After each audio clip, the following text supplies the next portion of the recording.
We get asked a lot, what makes our product authentic? And that's actually a great question to ask. When people think bottled sangria, they think it's just bad. It's bad wine and flavors that are added to it, stuff that's artificial. With our product, ultimately what makes it authentic is the love that we put into it. So the journey started by accident. It was, we would always make sangria for friends, family, and we'd take it along to parties. People were really interested in this product. They wanted it for parties that we weren't even going to. We were coming home from a party one night where we had brought our sangria. And my wife turns to me, she's like, Rick, look, why don't you start selling your sangria? She even had the name that day. She called, she's like, look, call it Senor Sangria. Shortly after that night, we went to the store and realized all the product that was out there, all the sangria that was in bottles was just not good. For it to be authentic, it's got to have a mouthfeel. It's a combination of wine, fruit juice, a little bit of sugar. And we realized that moment that it was an opportunity for us. If we're able to bring our homemade sangria, have that authentic flavor and taste to our product and capture it in that bottle, we were onto something. March 20th, 2009 was our first bottling run, which was a very monumentous day for us. Everyone at the winery joked around that we were so involved in the process and staring at all of our bottles going around the bottling line saying, this is almost like a baby. And it's true, it's our baby.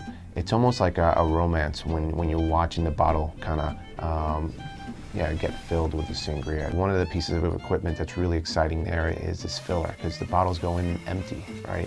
And as they dance their way around the filler machine, because it's a round machine, they start to get filled slowly, and by the time they come out, they're filled to the top. When we're making our white, because our white is so dense with OJ and mango fruit juices, the sangria fills the bottle and starts turning this orangey yellow color. And when you make our sangria, the fruit juices that we use, they just they elude this very citrus smell. Once the bottles start making their way down the conveyor belt after they're filled, it's like a marching line. Their bottles are following each other. There's a little rhythm to it. I could just sit there and watch the bottling line for hours, and even the sounds. It's like this mechanical, industrial sound of the machines moving and whatnot.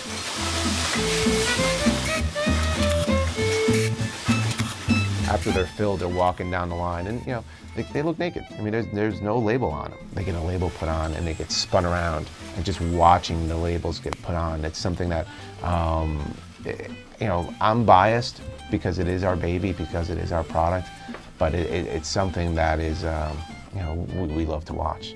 We debuted in 2009, literally selling it out of, not technically out of the back of the car, but almost. From that first day when we were sitting in our living room thinking, 30 cases, we're delivering 30 cases today from Rick's Pathfinder?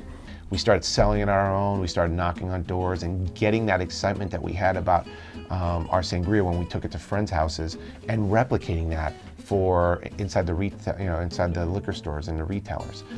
We feel that's such an honor to be in people's homes and they're sharing this with their friends and families, and that's really how we started. It's very exciting for us. Back when we first introduced our product in 2009, we never would have thought of the success that we have now. And the goal of this year is to introduce our product into states outside of New Jersey. All of those people that send us the emails saying, this is awesome, it really keeps us going, we don't take it for granted. Please send the emails, we love them. We're now in over 1,000 locations. We sold over 20,000 cases last year. And now these people are buying our product and they're pouring it and serving it to their friends. All these family parties, it's an important time for them and they choose to serve our product. We don't take that lightly. And now we feel that people get it. People realize, what? Bottled sangria doesn't have to be this awful tasting, sweet syrup. It can taste like you make it at home. We've put blood, sweat, and tears into this, and it's been an amazing journey so far, and I can't imagine what the future holds. There's this homey feel to our company that we want to continue to keep, and that's going to be the challenge. But if we're able to keep that and keep the authenticity of our product, there's some good stuff coming for us in the future then.